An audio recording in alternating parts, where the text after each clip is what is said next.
underway. It's going to be Baron, taken away by Cloud9, and Gankstars going to be looking at this second ban. A lot available right now. They actually got Grumpjaw last game, but it just was not enough for them.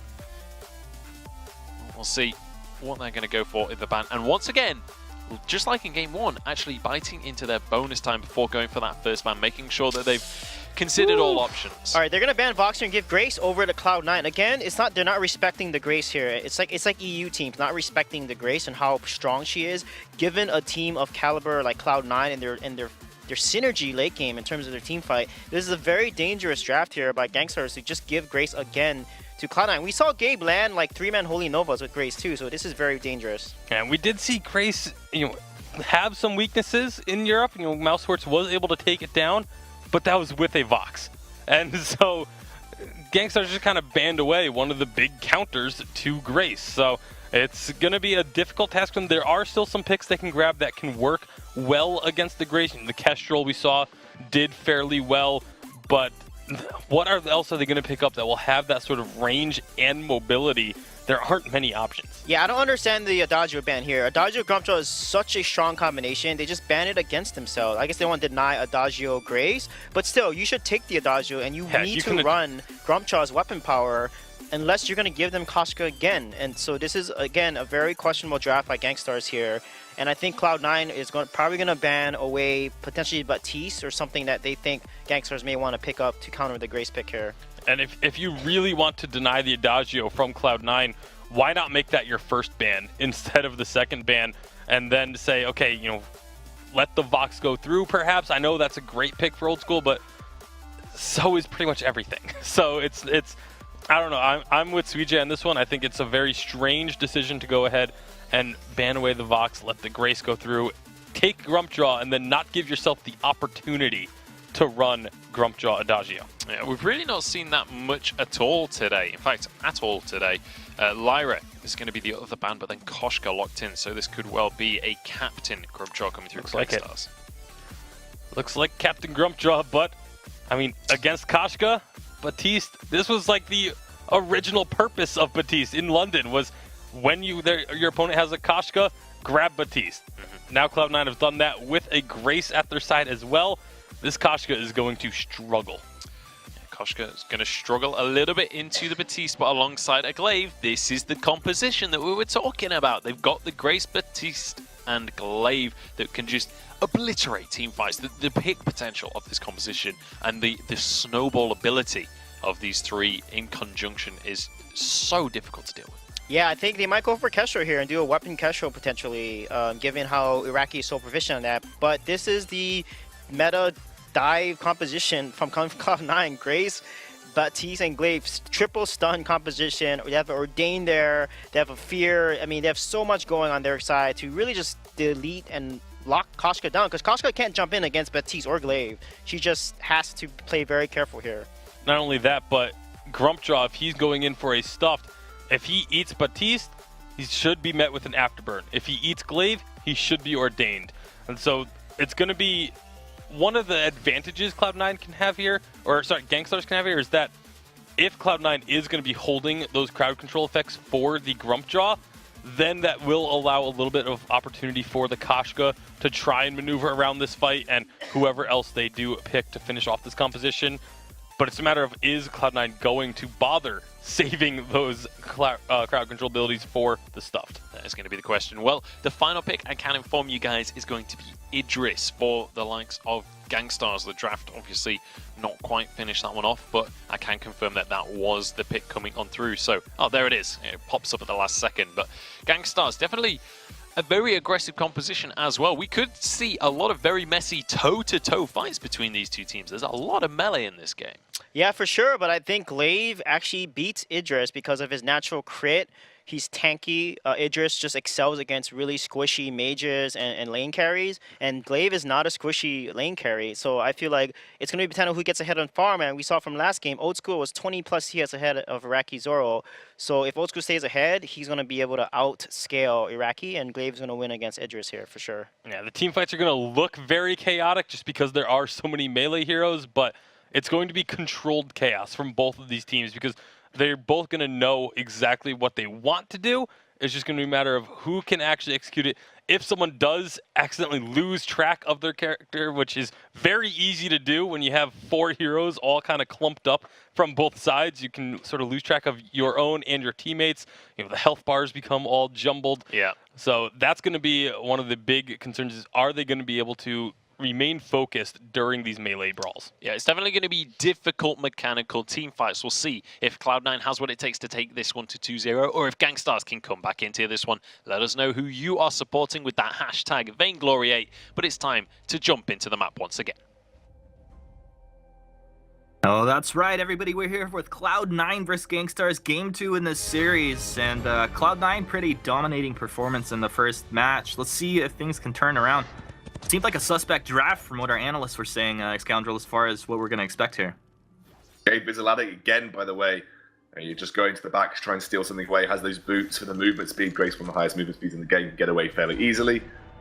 We'll use the A just to get out of there. But yeah, I think looking at the drafts, it's interesting because I think Idris is exactly as Suijay was saying. Idris far better at dealing with squishier targets. Gabe Vizal trying to steal away the forward camp there, but will be forced away by Vanes, who gets it himself. Does deny a bit of experience over to Xenotech, though.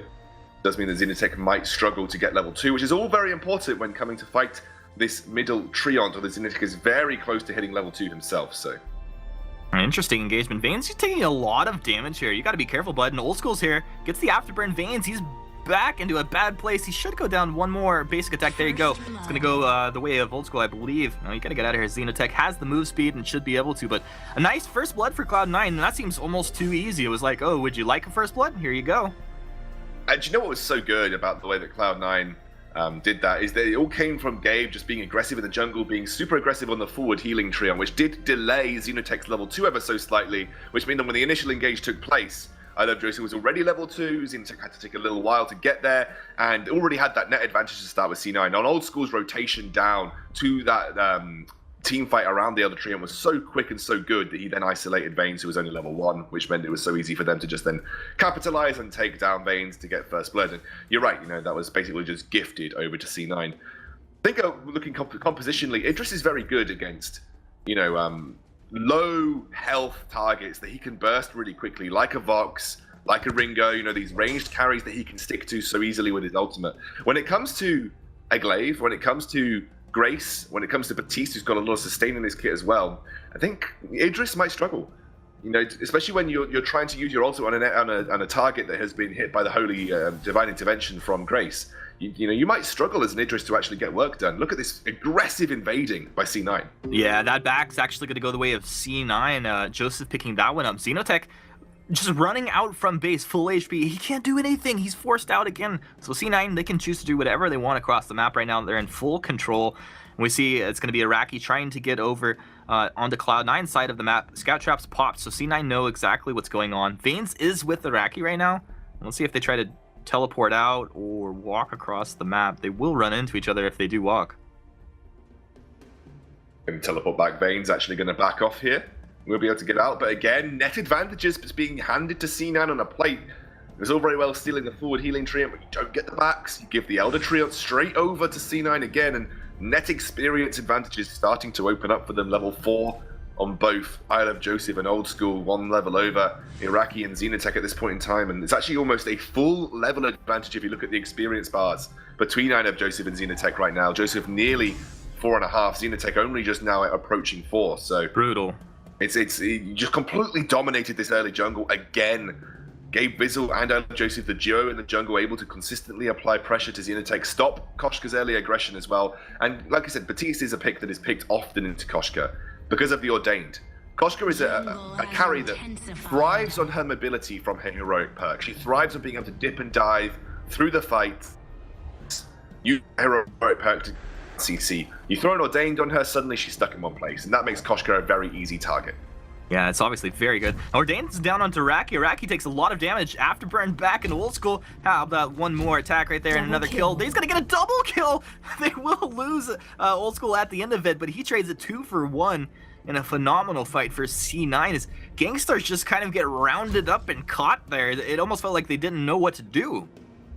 And what I really like about the combo between Glaive and Batiste, and you saw it there exactly, is you can basically afterburn them out of Batista's Ordained, which gets you the damage and also the extra stun on there as well. No, you get stunned at the end of the afterburn anyway, but you get an extra little bit of stun from the Ordained, so you get a nice combo there. And also, if you saving your reflex block for the Ordained, you won't be able to save your reflex block for the the afterburn, and that runs one way or the other. So you won't be able to save your block for the afterburn if you're saving your block for the Ordained, and so on and so forth. So the combo is really nice between I Love Joseph and Old School in that respect. And given how squishy these targets are of both Iraqi Zoro, and it's going to be so easy for the plays off the back of the Ordained, continuously easy for Gabe Bizzle to jump into the backline to set things up as well. I think the draft is just so much better from C9 again. Another stun's going to land onto Vanes. He's pretty tanky though. He'll back himself out of here, eat some bad mojos. Now, I was going to ask you about the Idris here as Dowsey's understudy. What would you say is the best build here for this situation like this? I think you're going to want Poison Shiv at some point in your build path, so you can see that there's a build path working towards there for Iraqi Zoro, but you do want to get your heroic perk as quick as possible. I think Dowsey generally tends to go Poison Shiv, Zoro play Tension Bow. So that seems to be the build path that a lot of, I think, Idrises are running with at the moment. And that's maybe where Iraqi Zoro is going to end up going. I think that's, and nothing changes to this game because, like you said, I mean, he excels into like this typical lineup where like squishy targets is what he does best. It doesn't change like your build path necessarily. Maybe you consider a Bone Saw if armor gets stuck up against, but I think it's fine to just go Sorrow Blade, Poison Shiv, and then Tension Bow. All right, we'll see. I mean, what else would you really change? You don't really get Breaking Point that often on Idris. Mm-hmm. Maybe you don't often get too much critical strike because a lot of your damage comes from the use of your chakram, so you like to have that flat damage. I mean, it's a tough choice. I don't know the answer necessarily right now. I mean, it's just one of those heroes that I personally haven't spammed out too much. I don't have the answer here, but we'll see. Raki, I mean, I think he's holding his own. He's down as far as farm's concerned right now, and we haven't seen the full struggle as was illustrated by our analyst quite yet. We've seen him get caught in the Ordained Afterburn, but as he does unlock his heroic perk, or the weapon path, he will have a couple more options to dance around the fights. I mean, he's going to have to be like really on it though, like some highlight video stuff to get work done. I also think we're going to question at Xenotech reflex blocks. They weren't there last game, against the Koshka ultimates, but he's going to be so on point with them this game. And once he gets it, he's going to have to be using them in the really key moments. We're going to have to keep our eye on how Xenotech ends up using that item. Build for I Love Joseph as well generally tends to be Shatterglass into Clockwork is what I've seen a lot of Batiste's build, and Shatterglass is so good, especially into this Gankstars composition, because again, it's a double squishy composition that you're dealing with, so Shatterglass has that much more efficiency. Vanes jumps in. Yeah, nice fight. I was actually looking up and there was a fight in lane as well. Vanes should be able to get himself out of here. Still has his ultimate if he gets himself in real trouble. Yeah, there was a fight up there and it was Old School finds the kill. There's fights happening in the jungle and up in the lane. Vane's gonna be stuffed up. I don't know if that was the play, bud. What are you thinking? Grumpy over the wall. He's stunned. Bad mojo. They find the kill, and C9 pick up 2 kills in completely different spots. So close between Iraqi and Old School right there, but again, Iraqi Zoro on this Idris. Idris struggles with melee bruisers that are tankier than him and can hit just as hard, especially in the early mid-game, and Glaive ticks the box of both of those things, especially through his weapon power build path. And he's picked up the Poison Shiv as well, so he's got a little bit of attack speed and reduces any potential healing coming through. Oh! He had that reflex block before? I don't know. He blocks off the Yummy Catnip Frenzy, slaps Xenotech back, and says no. Thou shalt not find a kill onto Old School today. I mean, Vanes in these fights, Vanes needs to probably try to stuff Gabe Bizzle, and then both Xenotech and Iraqi Zoro can look to burst. I Love Joseph probably is the way that they play this. I think that's the best way to look about it. It looks like Holy Nova, the fearsome shade is gonna buy a little time as Joseph moves in. Old School with the afterburn, Xenotech a squishy target knockback. Xenotech still alive. Old School trying to trade with Vanes, doing pretty well so far. Vanes left out to dead. He'll go for the kill. He's gonna trade himself out. Iraqi backing him up here, but Iraqi, it's time to go, bud. You're not gonna hang around here with Vanes down. Waiting for Vanes. I mean, Vanes, there was already Old School was on the back foot there. He was on fairly low HP. And so they took a fight that wasn't quite in the camp for C9 right there. But again, in these fights, what I want to see Vanes doing is he's trying to use his stuff onto Gabe Bizzle. as long as Gabe doesn't crucible it, and we know Grave's got really good crucibles. We saw it from the Unified Live Championships. I think he had something like a 76% crucible hit rate, which is pretty high. Yeah, that's pretty good. So if Vanes can get the stuff to Gabe Bizzle, then you can look to them burst a singular target, especially out of Joseph, who will be the sure of the two members between Old School and him. You have the ability to collapse very, very readily onto one of them with that combo with Iraqi Zoro. It's probably where they want to look to play this, because I think Gabe Bizzle offers too much as a captain to the team fights. Still in the fight, it'll be so difficult to actually burst. The same reason Grace had the impact in the last game for C9. They know that they don't have the Grumpjaw ult, but they're going to go in anyway. They still don't have it up. Fearsome Shade's going to go and disrupt this fight. Idris trying to dance around, but he takes so much damage. You got to be careful. Bad Mojo just stacking up. Vanes did a pretty good job to grab up Gabe Bizzle, but they can't follow up on anything. And this is just a pretty much full retreat at this point. Vanes, is he trying to trade himself over? Iraqi jumps back in like miscommunication. Central station right here. Vanes, he's going to go down. Iraqi's going to go down. What? What just happened? It's like Gankstars were like, do we have the burst? No, it's not there. Yeah, okay, yeah, they all just fell on the floor. That was unfortunately a bit unfortunate. Unfortunately, a bit unfortunate. I think Vanes could have tried to pull the trigger on his stuffed a bit earlier there, Humanist. I think that was a really late stuffed. By that point, I love Joseph. Sorry, by that point, Iraqi Zoro was already at below half HP. Xenotech had used a lot of his abilities. He didn't have it. He pinged that he didn't have the ultimate right before they started that fight. It's insane. That was just a mistake from Gangstar's point of view. They can't start a fight without having that ultimate on Vanes. They can't start a fight without finding Gabe Bizzle, getting him stuffed, and then looking to try and collapse on one of the targets very quickly. That's the only way they win these fights. If Grace is up and ready and fighting, I don't think Gankstars had the damage to burst through the ultimate from Grace, especially now there's 2 points in it. It's a game changer. There's no way. There's absolutely no way. So either Vane stuffs during the ultimate, or does it before that, right at the start of the fight, and then they can look to burst when Gabe Bizzle is currently out of action. All right, let's see if you have Caster Cursed C9 here at this point. Chakram's going to come out, doing a little bit of poke, not really any life-threatening amounts of damage coming out of the Idris. So Vanes is going to jump in, Grumpy, a little bit of AoE damage coming out. YCP is going to be blocked off here. Xenotech got to be careful. Fearsome Shade disrupts the fight just the touch. Vanes is stuffed up, but they're not finding damage out onto Joseph. They need to do it all together. Idris jumps in, but he will go down. Double kill for Old School, and Vanes should die on the back of this fight. It's a little... By grace, he will get away. Vanes, the Grumpjaw, able to live through it. 11-3, 12.5 minutes in, and I mean C9 just styling on Gankstars here. I mean, Gankstars Vanes was looking for an opportunity at the start of the fight to get the stuff onto Grace, but again, Crucible came out, they were all clumping up, it made it very difficult to find and isolate that target using the Dropjaw ultimate, and then by the time it had happened, it was already too late. The ultimate had been channeled by Gabe, he'd already used the fountain. It was just way too late in the fight for that stuff to take place, and then by that point, the dueling potential of C9, which is so high, they've got such a better elongated fight on their hands.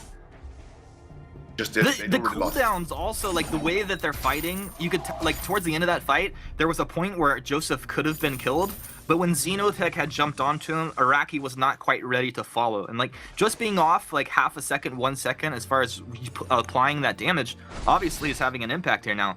You gotta be careful. They're gonna find the stun. Oh, and a bad mojo. Iraqi Zoro getting wrecked. And now Vanes taking a lot of damage as well. It's gonna be stunned up as the Ordain connects. Gabe Bizzle over the wall. Finds some Holy Nova. And they find another kill. Xenotech just pretty much watching from the grandstands. There's nothing he can do. In that situation, as Vanes, I would have just tried to stuff straight away. And at that point, then you could probably try and turn on to Old School I Love Joseph, but again, Vane's reluctant to pull the trigger. I don't know whether he thinks he's going to get crucibled or he's worried because Crucible is still up, but I would have just tried to pull the trigger. You were right next to Gabe Bizzle. You need some ungodly level of reflexes to be able to press that Crucible and try and block that stuff at the same time. It just feels like Gankstars are afraid to pull the trigger at the start of the fight because they're afraid of the Crucible coming out and then just losing it all entirely. But if you don't try, you don't take that shot, and that's the shot that you need to take, so you might as well try, right? If you want to take the shot, you know you should try. You should try to take the shot. I know that they should attempt it at some point. You gotta belligerate. If you're scared to engage because you think you might lose the fight, but if you don't engage, you're gonna lose the fight. You don't have a whole bunch of options, really. No, it's at this point in the game, you're just too far behind anyway. If you were more even, that would have been the way to play the fight, but at this point, you've got a turtle and try and get Iraqi Zoro to like a destructive build. But he's already at the 3 items that we talked about: Sorrow Blade, Poison Shiv, and Tension Bow.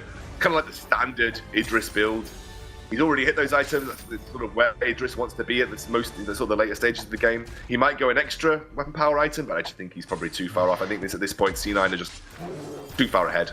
And Gabe dancing around. Benediction, the War Treads to reposition. Joseph taking a bit of damage, but stands his ground, heals out. Fearsome Shade just tears that fight in half, and Gankstars split apart, just falling, splintering to pieces as C9 take the ace 16-3. And I don't know, I mean, they just broke them apart. Obviously, C9 is one of our top teams, okay? Maybe number one, maybe not. But they just made Gankstars look like a bottom 3 team. Yeah, I mean, that is how I felt with North America for a while. Unless it's TSM, both of our top 2 North American teams make all the other teams look amateur. Almost. Because they are just that good. Just that good. Well, we're going to look to see them close it out here. And just stack, pat on another kill, get that KDA up. Just so you make sure that your stats look good. Hey, why not? Bane Crystal's down, and that's going to be GG Cloud9. Impressive stuff. Yeah, and Gankstars, they put up a good fight. Drafts were kind of a bit iffy, but C9 drafts were perfect, as we expect from Physics and the team. Execution was absolutely brilliant.